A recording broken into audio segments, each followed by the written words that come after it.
All right, cool. Yeah, let's get started. So, what's up, everyone? Welcome to our first official Mavia AMA. It's going to be hosted by me. My name's Tristan and Avon.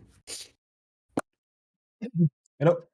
So, Avon is CEO, and my title is Managing Director. We're both co-founders, and my background's mainly in crypto. I've been in the space since I was an early teenager. I've seen it evolve, but gaming in Web3 is definitely the future. Everyone on our team believes that. So Mavia is very game focused. Most of the team has a gaming background, not just a crypto background. But it's very important that the crypto side and the tokenomics reflect a model that's sustainable. Because another issue with a lot of the games in the space right now is that their token model is not very sustainable, as I'm sure many of you are aware. So our team spent a lot of time on the tokenomics and making sure the play to earn aspect is sustainable long term. So yeah, I wanted to run through basically a breakdown of what this AMA session will have. So we're gonna go through the like what Skrice Studios is. Avon will show more about the team and about the past work they've done. I'm going to give a quick run through of the deck. I'm sure many of everyone here has read the deck, but I want to run through it again just to really explain some of the details that may have been missing. And then Avon will show the Mavia land and the land generator. And then we're going to answer all the AMA questions. So, Avon, can you give a background of Skrice Studios and more of the team members? Yeah, for sure. So Skrice is actually pretty big because we have multiple teams, and it was founded by international founders, and they got the acquisition of two studios in Vietnam, one that was doing development and one that was doing art, and combined them together to build the first prototype and the first demo. After that, got founded, and so we are leveling up the team with even more people. Now we are talking about. So let me just show you. This is just a compilation I did. I did this little slide before just for this talk, and this is just the size of the team for the trailers only. Okay, so this is just for making cool looking trailers. That's a pretty huge team. It's like more than 45, plus there is 40 in Vietnam. So both combined, and it's already now like more than 80. So yeah, it goes to show a bit the size of it. So let me introduce you a bit some of the people. I did not have the time to put everybody, so there's just a few, but it shows a bit who we are working with. So I already introduced myself, mostly working on the art and the technical direction. So I will mostly be working around the game, the quality of the trailers, the marketing, and the land generation. All this aspect is where I bring my expertise. So let me show you a bit slide. So here is our supervisor CG. So he also worked on big titles, could be Assassin's Creed, Call of Duty, Final Fantasy, stuff like this. And he was working, he's a supervisor also at Unity Mage and New Age School, which is also where I teach myself. So we have a lot of people. Basically, just essentially, you understand, all of this big team is only seniors and leads. This is I did not like hire a junior team, so this is great because it means we can really level up the quality to triple A, and that's great. That's what we're looking for. So this is one of the character artists, Salman. You can see that the style is definitely on point. Nagi, another of our character artists. Kevin, which is as you can see, he's no, you cannot see, but I will show you later. This character on the right is the barbarian of the game. Gabriel, also an amazing character artist. So yeah, you see, we are really aiming for like triple A quality, and that's what we have in the team. So this is gonna roll pretty big with the quality. In the art style of the game itself, we're talking about really the inspiration is Clash of Clans and Pixar when it comes to the art style. One word that come back pretty often, but is to create iconic characters, things that can be even the shapes, the shape language, everything, the colors has to be really, Supercell-like in a way. We really appreciate what they've done, and this is one of the inspiration for the art style. In terms of universe, that will be much more like Overwatch. So we're talking sci-fi, but sci-fi that is quite diverse. Where what we like in Overwatch, there is this huge different cast of animals, robots, and everything. That's one thing that we're interested about, and the diversity also of the landscapes. Yeah, I'll skip the basic obvious slides. We're basically Clash of Clans for crypto. And we have two in-game currencies. There's Mavia token and Ruby. Mavia is going to be our governance token. It's also used for buying and selling NFTs on the marketplace. There's going to be staking rewards and staking NFT prizes. And whenever a new drop comes out, so if we have a new season and there's a new hero, there's a new section of land available, they will only be able to be purchased with Mavia token. It creates a lot of demand and volume for the token. And then at the moment, it is not an in-game resource. Ruby is our play to earn currency. It actually has a lot more utility than the Mavia token because there's so many features inside of the game that require Ruby. We spent a long time trying to make sure we emulate some of the most popular games on the app stores and all the consumables and the skins, and we directed all that value to Ruby. So in Clash of Clans, as an example, they have gems. And when people purchase gems to speed up their gold mines or purchase skins and stuff like this, all that revenue is going to Supercell. But in our game, all that value is going to the holders. Because when people purchase Ruby or spend Ruby to get those consumables, it gets burned. So all that value is going to the ecosystem as opposed to just the company. And we spent a long time trying to make sure that token model is balanced, and that's how we intend to keep Ruby stable. But I'll go more into that in a little bit. It is Ruby is the primary in-game currency for upgrading NFTs. It can be deposited and withdrawn from the game, and all the Ruby spent in the game will be burned. We can change this through a DAO vote. Maybe some of the revenues go back to Mavia stakers, but for now, for simplicity's sake, just assume all the Ruby spent is burned. So there's three main NFT types in the game. There's land, there's heroes, and there's statues. Land and heroes are just like in Clash of Clans. You have land where you build a base. In Clash of Clans, they have the Barbarian King, the Archer Queen, the Wizard. Those are NFTs in our game. And you can own more than four. You can own like 10, 20 heroes, but you can only place four heroes on your base at a time. And statues is something new. That's something Clash doesn't have in this context. Whereas in Clash, you would upgrade or you would boost your gold mines and your elixir drills. We put that value into statues. So there's a clock statue that speeds up the troop training time. There's a gold statue that increases the rate at which you produce gold. So all those boosts that your base normally gets through just spending Ruby are now placed into statues. And those are NFTs as well. So this is more about the base NFTs. I'm not going to read through this just for the sake of time. You can read more about it in the deck. I really want to go into this. This is probably the most important slide in the deck. So this is our ecosystem. There's two tokens, as you know. There's Ruby and there's Mavia. Both are cryptocurrencies. People will be able to enter the ecosystem by buying Mavia. It'll go to your wallet then, and you can purchase NFTs with that Mavia on our marketplace for little to no fee. It may be 1 or 2% in the future, but for now it's no fee. They'll buy a base. That's the only requirement. These two are optional, but they're highly recommended. You don't necessarily need to buy a base. You just need to control land to enter the game, but you must have land or else you can't play, right? You need an army. Then with that base, you will earn Ruby by playing the game, and Ruby obviously is minted. Right? That's how Ruby is created. And the red represents like a negative pressure, blue represents a positive pressure. Negative pressure doesn't necessarily mean bad. It just means it's going to help. This is to help you visualize how there's stress on both sides of our scale. So new Ruby is minted and created, but then they're going to spend Ruby in the game. They're going to spend it to upgrade their bases. They're going to upgrade their statues. They're going to upgrade their heroes. And that burns Ruby. So they're earning Ruby, they're burning Ruby. They're earning Ruby, they're burning Ruby. And we have much more uses than creation mechanisms for Ruby. So you can only earn Ruby a few ways, but there's like 10 ways to spend it.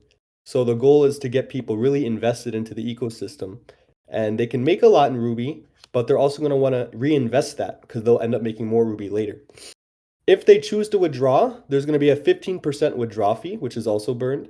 But if they choose to buy Ruby because they want to buy something like a skin or an upgrade, we give them a 10% deposit bonus. This is similar to what casinos do to incentivize spending. So you can't really abuse the system because they'd get 10% in and 15% out. But this is going to incentivize people when the Ruby price drops a little bit to buy because they think it's a good price and they'll spend it and then all that Ruby's burned. We want everyone to exit the ecosystem on the right side. So what that means is, let's say someone earned $5,000 or $10,000 in Ruby. They have two options. They can exit by withdrawing the Ruby and selling and having that 15% withdrawal fee, or they can reinvest that Ruby into their NFT assets and sell the NFTs for Mavia and exit through the Mavia side. This is much more preferred for us because Mavia token will have a higher market cap and liquidity and can handle that sell pressure. So we're incentivizing them to exit the right side rather than the left side. This is very, very important. This is what most games, in my opinion, get wrong. Because if you have the only exit route through that in-game play to earn currency, it's going to create a lot of sell pressure there. You got to get people to reinvest the Ruby into their NFT assets and then sell the assets for that other currency or for ETH if they put it on OpenSea, however they want. But the point is not to stress out the play to earn currency. And we have like 10 other ideas to make sure this price remains stable. We want to try to keep Ruby around $1. But yeah, so that's the gist of the ecosystem model. I think it's unique. I don't think most games do this, but we will see how it plays out. But there's also a lot of levers in this mechanism. So if we ever need to increase the withdrawal fee to further disincentivize people exiting Ruby, we can do that. If we need to increase the deposit bonus to get people to really spend their money down here buying Ruby and bring it into the ecosystem, we can do that too. If we see we're getting a lot of volume on the Mavia marketplace, we can increase this to 1 or 2%. Depending on the volume, that's another great revenue source. And all of this gets directed back to the platform and the ecosystem. So another point people have brought up in the past is, well, if I can just purchase Ruby, doesn't that mean I can just pay to win? Not really, because if they're buying so much Ruby that they're upgrading their assets, their NFT assets, that's not going to the dev team. That's going to everyone. Because now the price of Ruby's increasing, there's more liquidity for Ruby, and they're burning it and investing it in NFTs. That means like everyone wins because the price of Ruby just went up. So I think this is really true to the Web3 nature. We're taking away all of the profits that would go to just the dev team, and we're redirecting it to the entire community. So everyone wins as a whole. The more usage, the more buying, the more activity on our game, all the holders win, including Ruby and Mavia.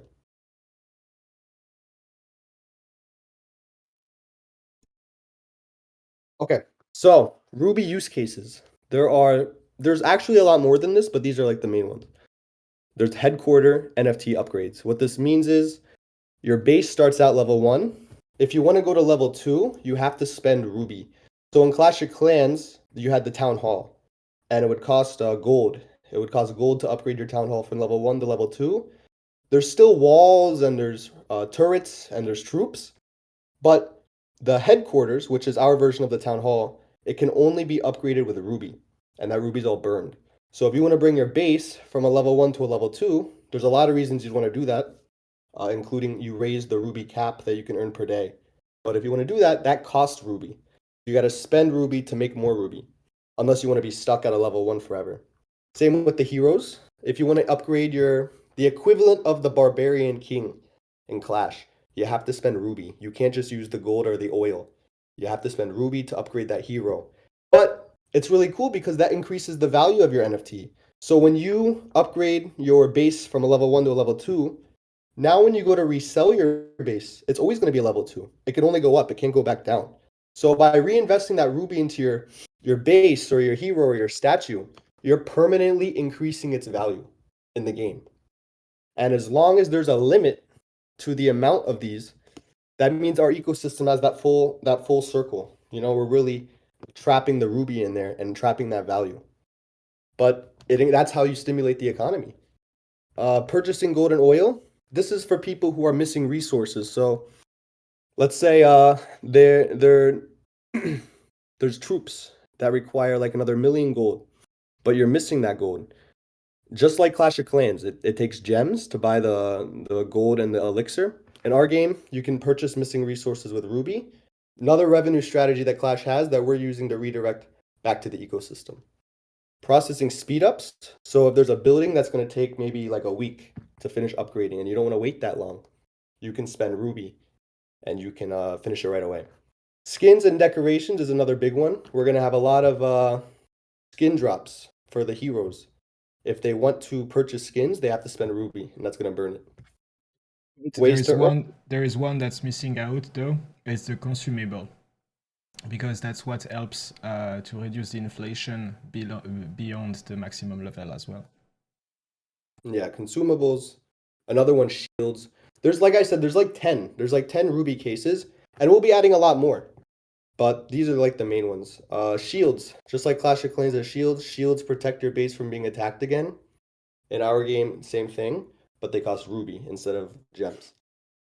Ways to earn Ruby. This is how you can make money playing our game. The main one, winning an attack.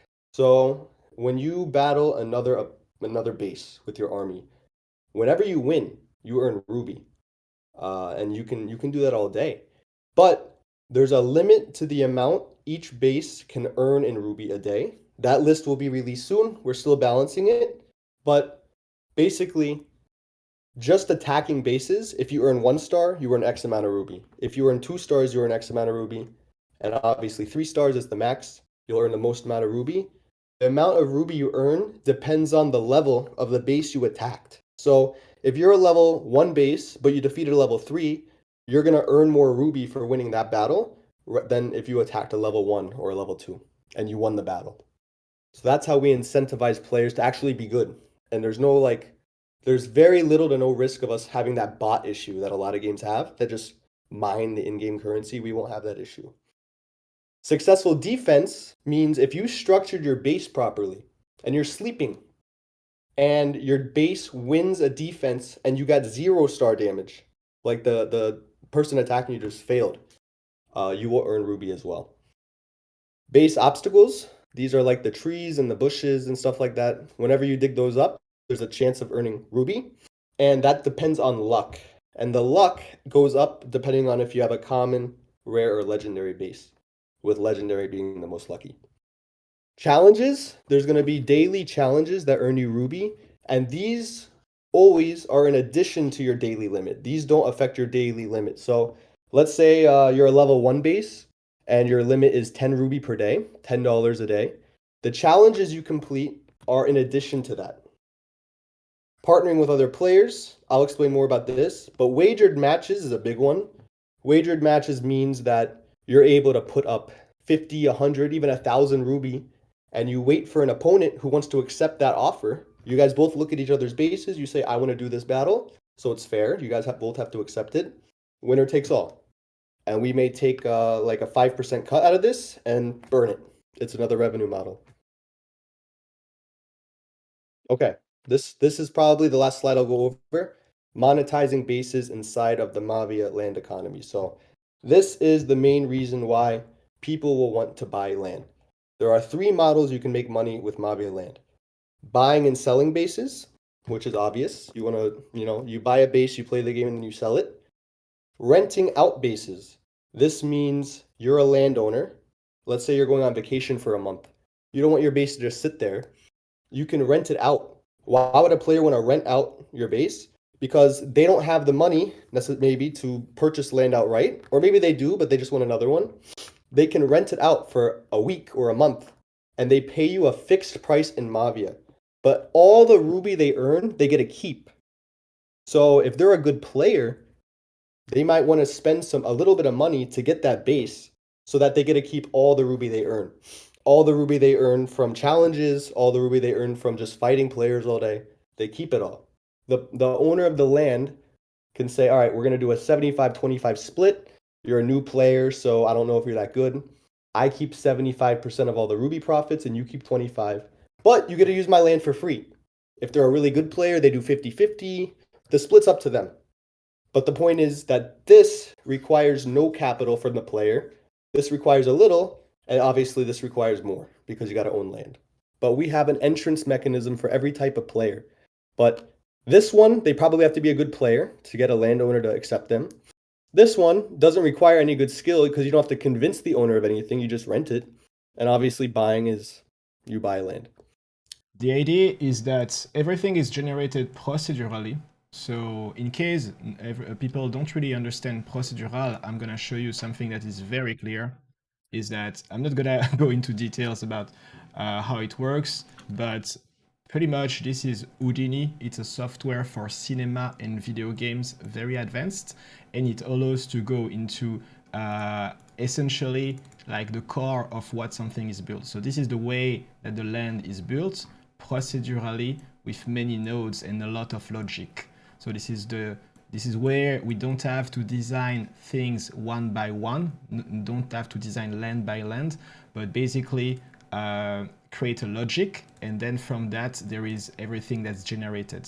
Okay, so this shows you a little bit the idea of how this thing is built. And so every time I turn a switch, we're going to have a new land generated, but it's highly art directable, meaning that from this, basically this is this scene here.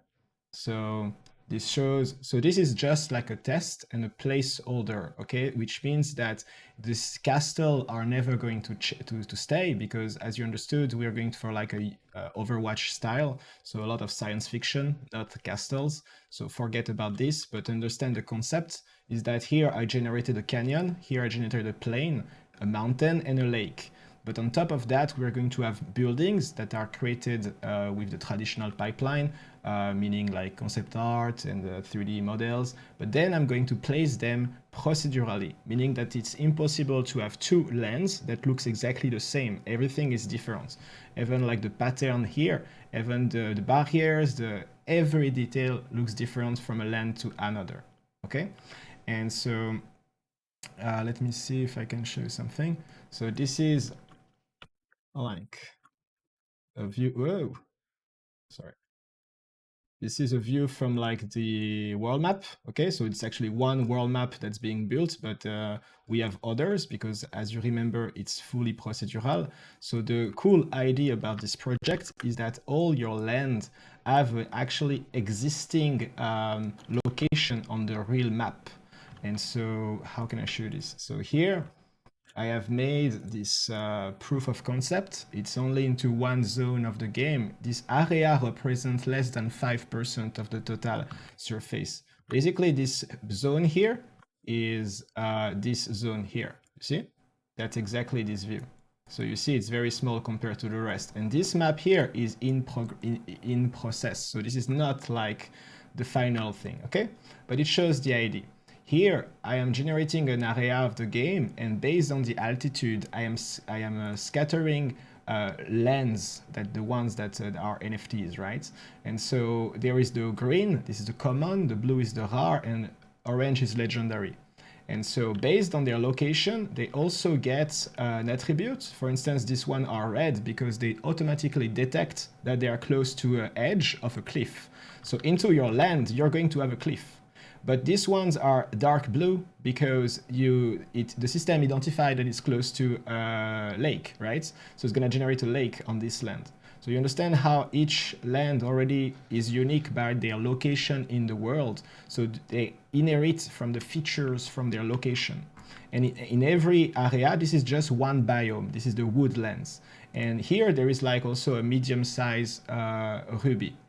And the closer you are from this ruby, the more ruby you have, graphically speaking, by the way, not as a bonus, but on your land. So it looks more cool, basically, and it's eventually more legendary to have a base that's full of ruby than one that's not, obviously. So that's the, based on the location, you will attribute yourself like the one that you like. And so that shows a little bit the distribution. So you understood a bit of the generation, now the distribution of the lands, and now let's talk quick about generation. So I'm just showing you this example so you understand. The goal with this project is to be smart. And so the point is to mix procedural generation and also artistic decisions, right? So that's why we have a strong team of artists. But as you can see, the goal is to generate all these nodes basically automatically. So that allow us to, let's say, update our details, for Christmas, for Easter egg, or for whatever. And yeah, so that's the world map and the generation. So I can continue to show you a little more. In Mavia, the ruby has an energy that flows into it. Imagine it's like uranium, but it's healthy, no problem. So pretty much people come from all around the universe as a colonist to colonize basically this place. And we imagine that it's like they spent all their money for the last ticket and their land, and they arrive here and they have to build from scratch. So that's why we go through these 3 types of evolutions. So each of the buildings of the game will go different art style. So at the beginning, it starts very much like a junk town. So a lot of recycled stuff that they find on the spot. Then it goes through a Renaissance type of sci-fi. Modernization, the big modernization. They start to have decoration into their land, their buildings. And at the end, it's a sort of Dubai, Las Vegas sci-fi, where pretty much in a very multicultural way, like the colonization like of USA or of Mars, you imagine there is a Chinatown and there is this and there is that. So people basically very eccentric. They build like out of nothing their dreams pretty much. So this is like the evolution of the buildings in the game and the art style. And this is just one of the example with the gold mine. We have I'm showing now some of the heroes and units we are redesigning, because by the way, we have a prototype demo that's working. I'm not sure if you want to show that later or for like a different AMA, Yeah, Tristan. I'll show later. But basically, we are redesigning all the characters and the buildings from the game demo to project them to higher quality, because we want to create a very memorable experience, and the characters to have a lot of personality. That's the goal, because in every trailer we're going to do, we're going to showcase these personalities and try, Supercell style, pretty much. Like all the trailers they are doing with this Clash of Clans, that's what we're trying to do. So we can aim to have like 1 trailer every month and like a AAA quality. So we're trying to really scale up things pretty crazy.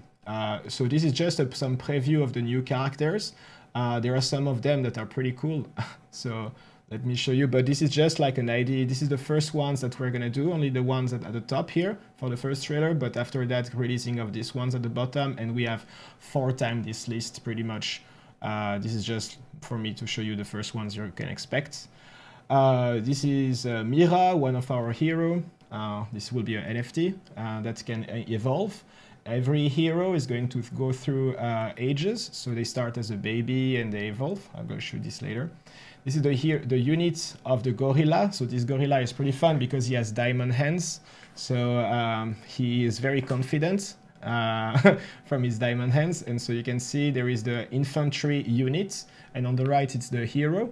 And this hero, I just showed some example here, but we make a lot of more tests and research. But it shows just like an example of us searching some heads, some clothing, and you have to imagine them going through, especially the hero. They go from like a baby and they evolve as a teen, as a young adult, and finally as an adult, going through their 50 levels. I want to touch on that for a second. So each hero, like in Clash, it started out like our level 50, it was the same, and it just kind of got stronger. But in Mavia, they start out as like a baby, and they're still very powerful, but as you upgrade with Ruby, the hero, they grow. And you can see the character in the game grow from like a baby all the way up to the top. So let's continue. But this is, by the way, this design here is the version 1, is the demo, the prototype version. You see, we change it to sorry, for this one here. So you see, this guy is that guy now. Okay, so we changed the designs. Let's continue. So we have another one that's very funny is the Dodge. So we created two versions of him. One is inspired by the Chad Dodge, like the the guy very muscular version of it, and one is much more crazy, inspired by Jinx, from Arcane or from Crash Bandicoot or from there is one in Overwatch. I don't remember the name. Junkart, something like that. So like a very crazy one. And what's funny about them is like when you spot them doing something wrong, they look at you with this dodge meme face in the trailers. So then another unit, that's our barbarian, and some of his modeling to show some of the process, because it's here I'm just showing like concept art because it's easier to show, but some of them are already in the process, and so this is not like uh, everything is just drawings. It's also 3D and work like that. This is pretty dope. So in the team, I've totally forgot because before I was a little starting to get my mind into this presentation, but we have people who worked on Arcane, the TV show from Netflix. He's making the layout for us, and this is like our storyboard and lead artist, animator, and he's also coming from big studio like Unity Image, so it's really gonna look dope. And we start inside the ruby, seeing the energy flowing inside of it. Then we realize that the ruby is inside the hands of this girl, and she smash it and absorb the energy. Like basically, the hero, gets the ruby, and then she enters into the fight, and we have a long series of action.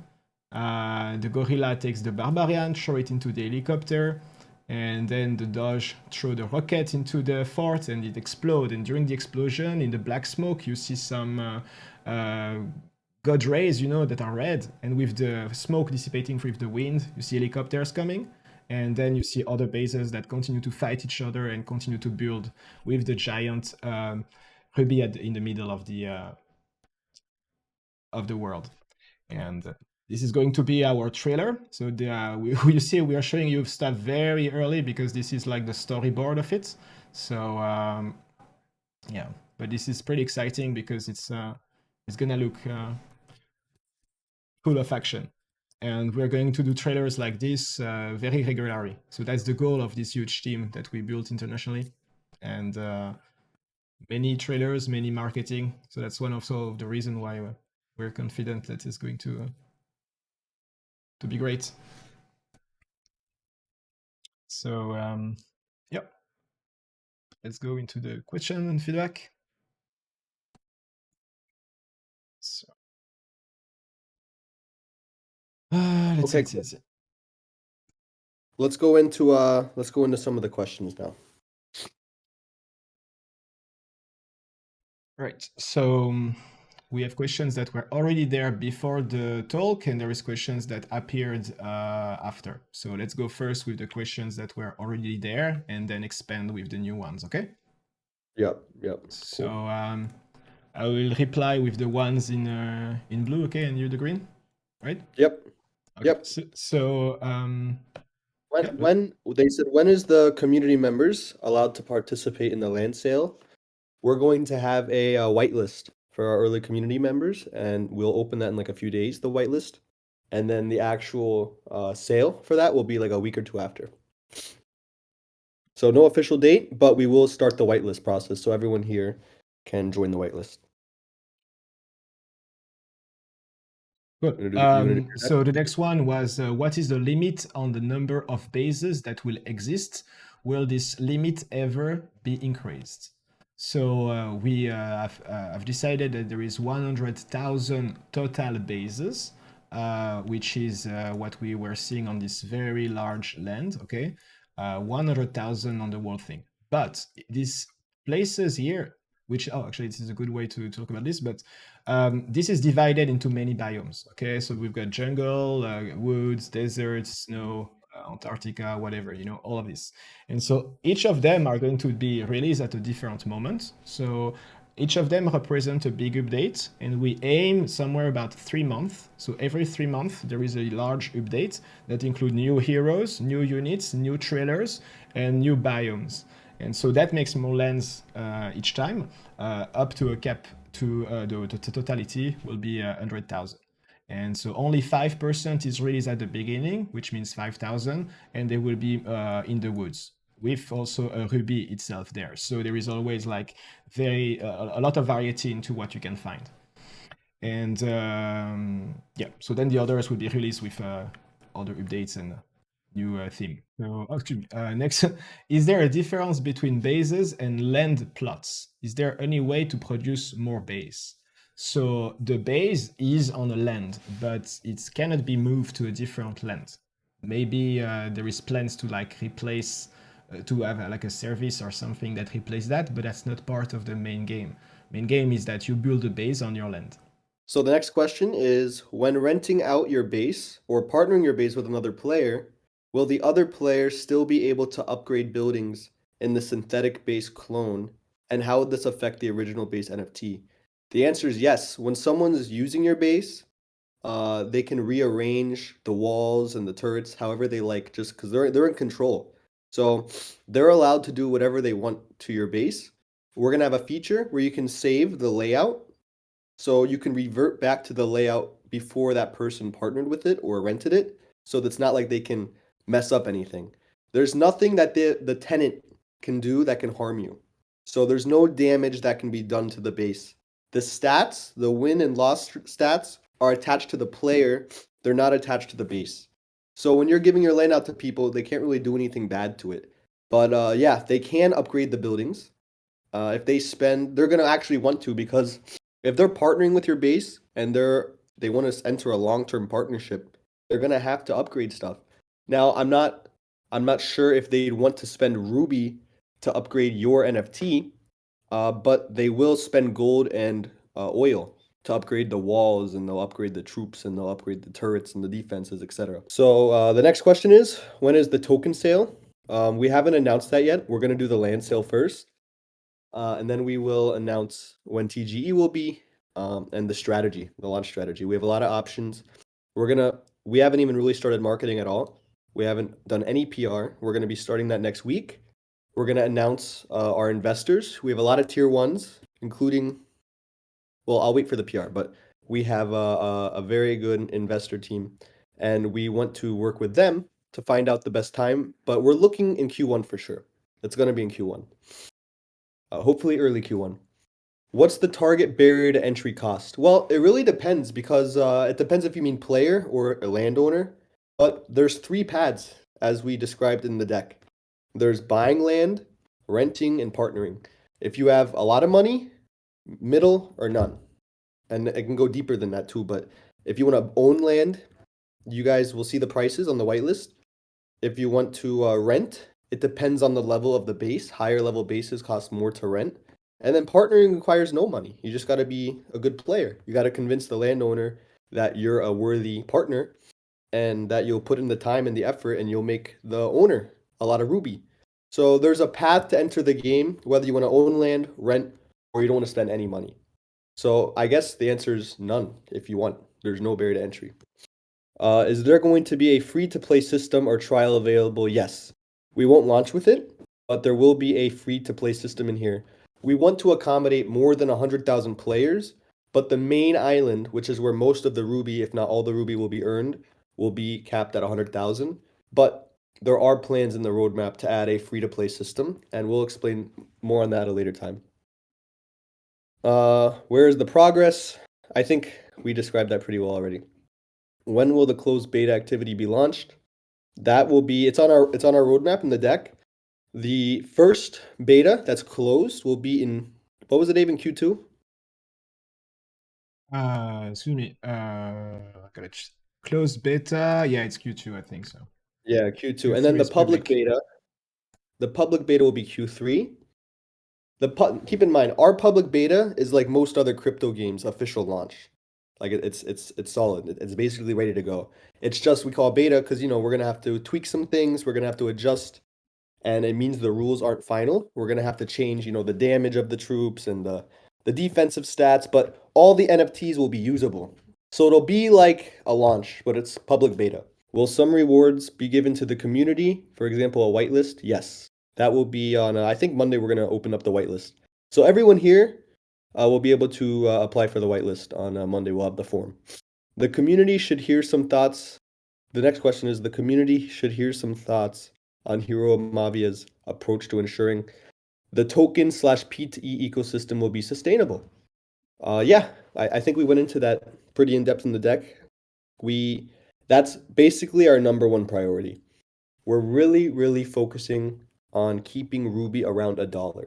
We almost want it to be a stable coin, but we don't want to call it that for many reasons.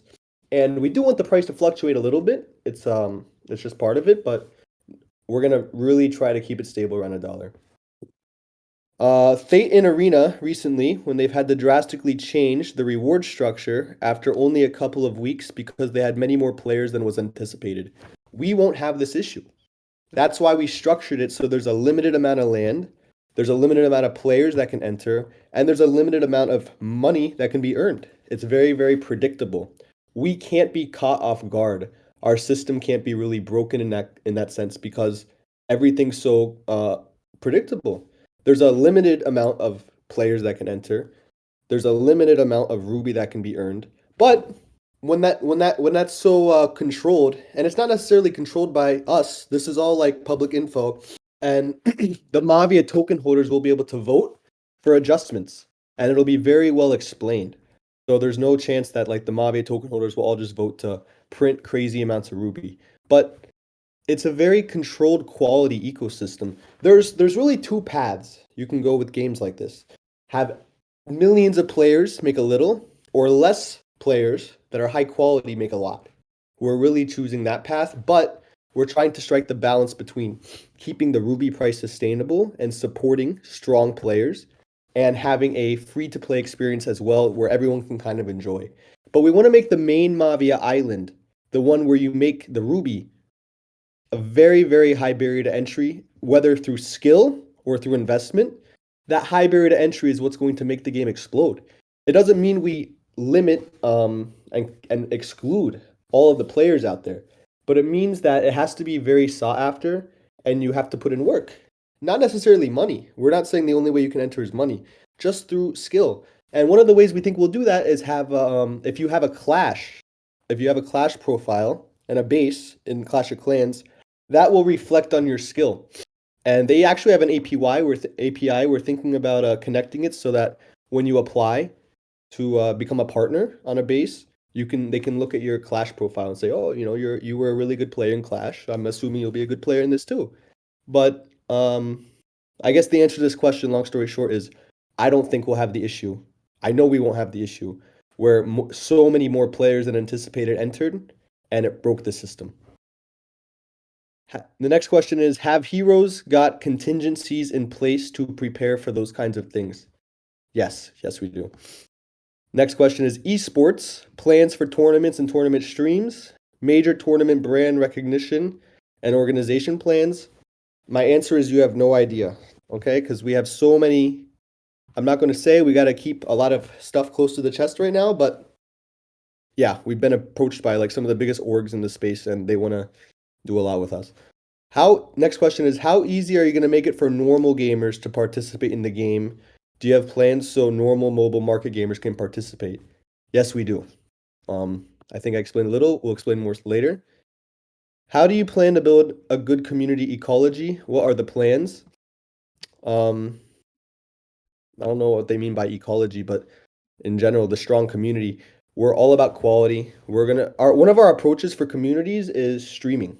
So not a lot of crypto games have been focusing on YouTube streaming and Twitch streaming, but that's like one of our main focuses for marketing. Having some of the top Clash of Clans streamers and game streamers in general just make tons of content on our game playing because so few games in the space are fun to actually stream. They're kind of boring. Like the card games and stuff. That's not fun. No one wants to watch that. They want to watch action. Just like Clash of Clans, they killed it. So we're taking concepts from many different games that worked and we're putting them into this. Will there be smart contract audits? Yes. When can we see some gameplay sneak peeks? We've sent a little bit, but we'll send a lot more very soon. When did development for this game first start? About 6 months ago. And the concept was even before that. Avon, this next question's for you. Yeah, then it was also a question to elaborate on the expertise and the experiences of the team members. So I think you have seen quite a lot already about the team. So we already explained this a bit. But yeah, basically you can understand it's a collaboration of different type of skill sets, and we have people for a bit everything. So Yep. this is Eh, triple A quality and only seniors, basically. Yeah. Next question is, if you need land to play, won't it limit the number of players and make a barrier to join for normal gamers? Yes. Yes, it will. We do have a barrier of entry. That's how we keep the ecosystem balanced. But we will have a free to play system that anyone can join. But not anyone can join and just take money out of the system. It's going to break. That's why no game is succeeded that does that. You have to have some form of barrier to entry. Now, is the barrier to entry just money? No. The barrier to entry is you have to bring something to the table. You have to be a very good player. You have to have a little bit of money so you can rent land and work your way up, or you got to be a landowner. One of the three. But there's a path for everyone. You don't need money to enter the game, but you need to have something to bring to the table. Next question is, I don't think anyone's asked this yet, and I couldn't find it on the game deck. Which blockchain will Mavia, Ruby, and the NFTs be on? Will it be on Ethereum mainnet or a layer 2 rollup? Very good question. We didn't include it in the game deck because at the time of the game deck, we didn't decide fully, but we basically decided now it's going to be on Ethereum. It's going to be built on Arbitrum. So it's a layer 2. And we're also going to have cross-chain functionality with BSC later. So players will be able to cash out of Ruby on Ethereum or BSC. And that means the gas cost will be really low. So if whether they go on Arbitrum or they go on BSC, it's much lower than the Ethereum main cost. So we don't see gas being an issue. And Ruby, really, we can add any chain later because when they withdraw it, we will send that Ruby. It's not like Mavia, which is limited, and it's the Ruby is an infinite supply, so it can be burned or minted. That's the play to earn currency. So Ruby can go on really any chain. We're gonna support Ethereum, Arbitrum, and BSC at first. Maybe we go to Avalanche and even Solana later. But the main Mavia token, no, that'll be on Ethereum Arbitrum. And the NFTs will be on Ethereum and Arbitrum.